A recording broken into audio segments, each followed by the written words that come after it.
Alright, YouTube, here's another end-of-the-world prophecy that we can all laugh about once the date comes and goes, and lo and behold, everyone's still here.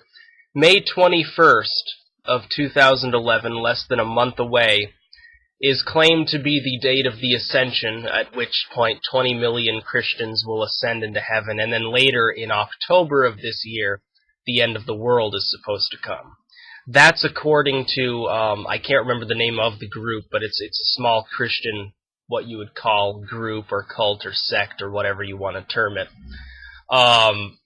And basically the people involved arrived at this date using pseudo-numerology, using some sort of weird assumption that 5, 7, and 10 are somehow,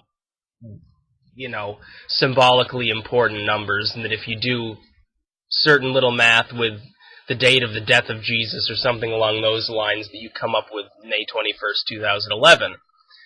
Besides the fuzzy math involved, we can look back at this Jehovah's Witness-esque dating system and say, lo and behold, the same group claimed the same thing long ago and was wrong, and they used the excuse of, oh, we miscalculated the date. Where have we seen this before? Like I said, the Jehovah's Witnesses have done this dozens of times. You see, every time someone claims a date for the end of the world, it is wrong. It always turns out to be wrong. It's been claimed thousands of times in the last couple of millennia. Indeed, there were many Christians who thought the end of the world had come when the Great Plague swept across Europe. There were many Christians who thought that the end of the world was coming during the San Francisco earthquake. Every time a relatively major disaster crops up, every time a war crops up, every time there's a downturn in society and there's generally somewhat a higher level of poverty and political discourse that is negative, etc. Every time any of these things crops up, somebody thinks it's the end of the world. And they're always wrong. And we've seen this throughout history. If the plague didn't do it, trust me, nothing's going to cause the end of the world to come. Now, of course, as a non-Christian, I don't believe that the world will end on the same basis or in nearly the same time frame that any of these people are claiming. I think, indeed, ironically, the Christian Bible would be correct in saying nobody can know the date, because really, unless scientists see an asteroid hurtling towards Earth at 1 million miles per hour, we're not going to know ahead of time when it's going to happen, because the flu could mutate and wipe out 99% of the population and leave the rest of people to starve to death. Any of a million different things could happen. But here's the thing. Looking at all apocalyptic visions from Christianity, we find a common theme. They are all rooted in the revelation of John. What's the problem?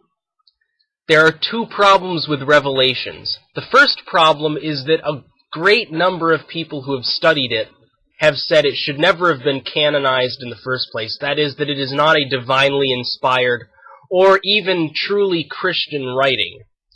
The reasoning for this, and I'll get to a second reason in a moment, the main reasoning behind this was, indeed, early Christianity was totally different from modern Christianity, and if you look, there was actually quite a bit of debate at the Council of Nicaea and at other councils that were established relatively early on in Christian tradition. These people wanted to determine, we need to have an actual solid canon for people to read or to be read to by a priest if you're a Catholic. We need a solid canon. How are we going to do this? We need to look at all the books which are claimed to be Christian in nature, divinely inspired, whatever, and say which ones actually make sense given what we believe to be true based on Christian notions. It's a very illogical and flawed system they used.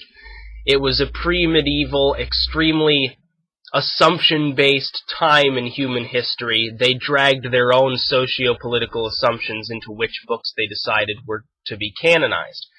But the Revelations of John really were one of the last candidates considered. It was very, very close to being left out of Christian tradition.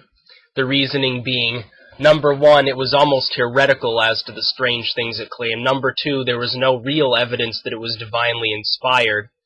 Number three, and this comes to the second point of why many Christian scholars and theologians agree that Revelation is really somewhat invalid, is because it appears to have been written symbolically about ancient Rome. 666 adds up to Nero Caesar, who was the reigning emperor, and who was a tyrant. The idea of a money system, the mark of the beast system, was merely a symbolic statement about Caesar's face being on the coinage at the time. And of course, we know, looking back, at that time, Christianity was definitely on its last gasp, and the Romans almost eradicated the Christian population at that time. Churches were burned, books were burned, Christians were heavily persecuted. Jews also were persecuted, as well as pagans, but in particular the Christians were heavily persecuted in Rome at that time.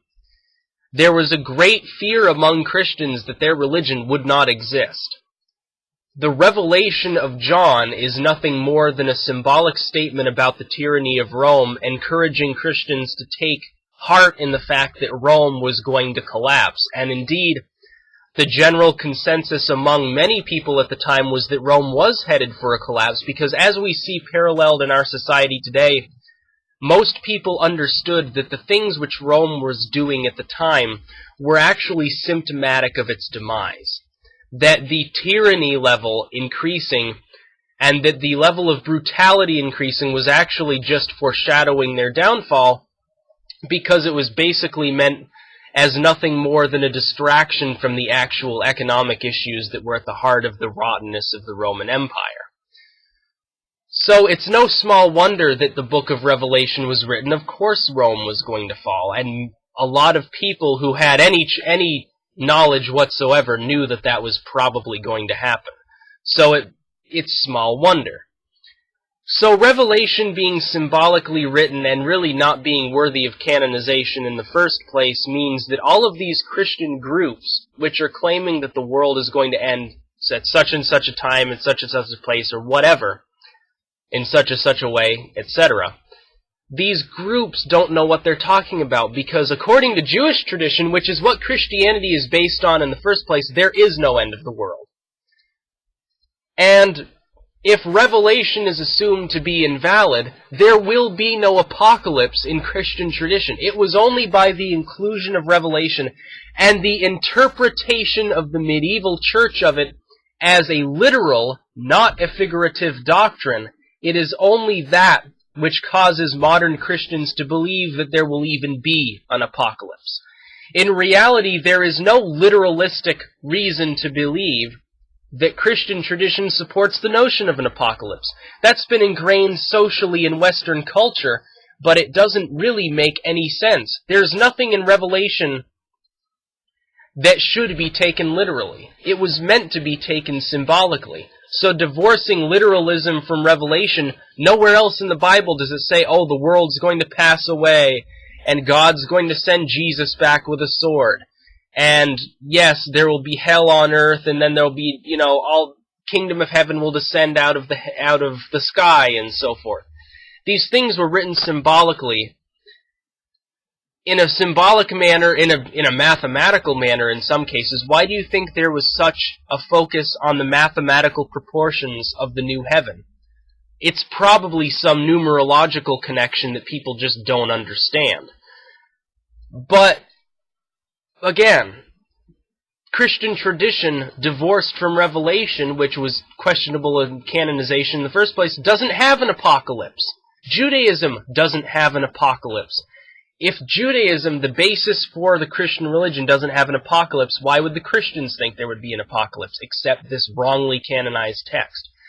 Also, you can look elsewhere in the Bible. I mean, you can look in there and say, it's going to come like a thief in the night, nobody's going to know when it will happen. Now, you can say this was a symbolic statement about nobody knowing exactly when Rome was going to fall, or you can drag it into the modern text, into the modern context, and say, if the revelation of John indeed is meant to be taken literally, and there will be an apocalypse, It also states right in there that nobody's going to know when it's going to happen, so why bother putting a date? So on May 22nd, 2011, I will be laughing because the world won't have ended. And it will be funny to me, because once again, as with every other prediction ever made by a Christian group about the end of the world, and there have been thousands of them, it will be wrong. And it will be hysterical, because these people have wasted tens of thousands of dollars on advertising, they've wasted entire years of their life, and it just goes to show that the whole sky is falling, crying out to the masses, and waving a cardboard sign, the end is nigh, doesn't really help anybody and is utterly and completely stupid. If these people wanted something to focus on, they should be focusing on, ending poverty, or curing AIDS, or doing something good for their fellow man. But apparently these aren't good acts Christians. These are believe in a specific sect Christians, which are even more insidious. Peace out.